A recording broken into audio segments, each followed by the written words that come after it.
बबलू भालू और डरावना ख्वाब। गर्मियों की एक शदीद गर्म दोपहर थी।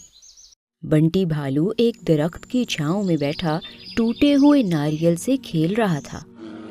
वो अपने ही ध्यान में मस्त था कि किसी ने उसके सर पर एक जोरदार थप्पड़ मारा। ये उसका भाई बबलू था और ये उसका रोज का काम था।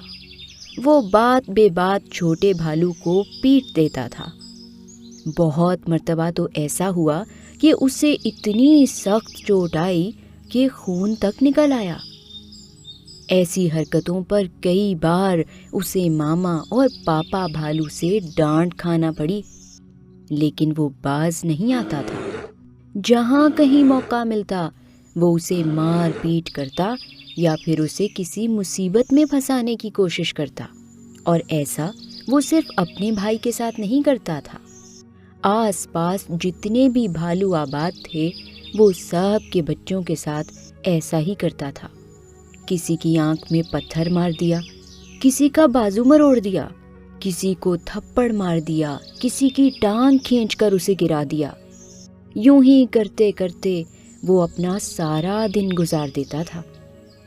अपने से छोटों के साथ प्यार से पेश आना चाहिए ना प्यारे बच्चों, लेकिन बबलू बिल्कुल उलट करता था।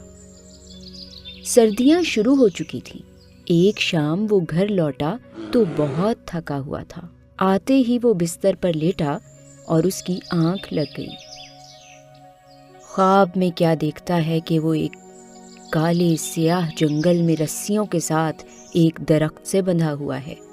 इतनी देर में आस पास थोड़ी रोशनी होना शुरू हुई तो उसने क्या देखा? दरख्तों जितने बड़े बड़े और लंबे लंबे 5 भालू हाथ में आग के गोले लिए उसी की तरफ आ रहे थे। उसने इतने बड़े देव जैसे भालू पहले कभी नहीं देखे थे। वो जैसे ही उसके पास आए उसने चीखना चिल्लाना शुरू कर दिया।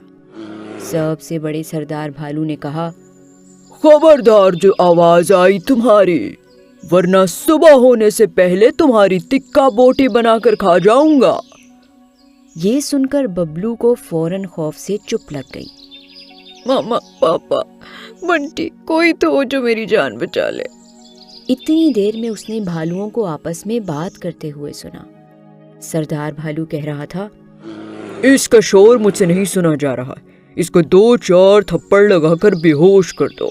सुबह सुबह इसकी बोटियां करेंगे नाश्ते में। ये छोटा सा भालू सीखों पर लगा कर खाएंगे। नहीं, मुझे छोड़ दो। मेरी अम्मी इंतजार कर रही होंगी। मुझे छोड़ दो। मैंने तो कभी तुम लोगों को देखा भी नहीं है।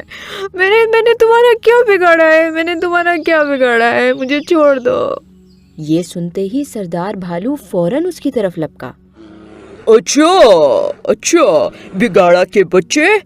वो सब बच्चे जिनको तुम मार पीट करते थे, उन्होंने तुम्हारा क्या बिगाड़ा था? तुम्हारे छोटे भाई ने तुम्हारा क्या बिगाड़ा था? नालायक, हमें समझा रहा है? खुद तू किसी को नहीं छोड़ता।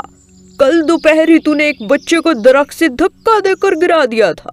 परसों एक बच्चे को मुक्का मारकर दांत तोड़ दिए थे। तेरे जैसों के साथ ऐसा ही होना चाहिए। बनाओ, अभी बना दो इसकी तिक्का बोटी। बबलू ने ये सुना तो हाथ पांव मारना शुरू कर दिए, बिल्कुल ऐसे ही जैसे वो बच्चे मारा करते थे जिन्हें वो सताता था। मुझे माफ कर दो मेरी बग्गिस दो। आज के बाद मैं किसी को तंग नहीं करूंगा। बंटी से भी प्यार करूंगा। सब छोटों का ख्याल रखूंगा। एक बार मुझे माफ कर दो।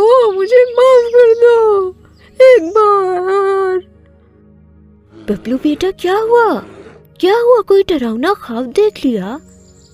बबलू की मामा उसके पास बैठी उसे नींद से जगा रही थी। बबलू ने आंखें खोली और जैसे ही समझ आया कि वो सब ख्वाब था, वो भागता भागता गया और जाकर बंटी को गले से लगा लिया। वो दिन और आज का दिन बबलू को तंग नहीं करता और बंटी का तो अब वो बहुत ख्याल रखता है।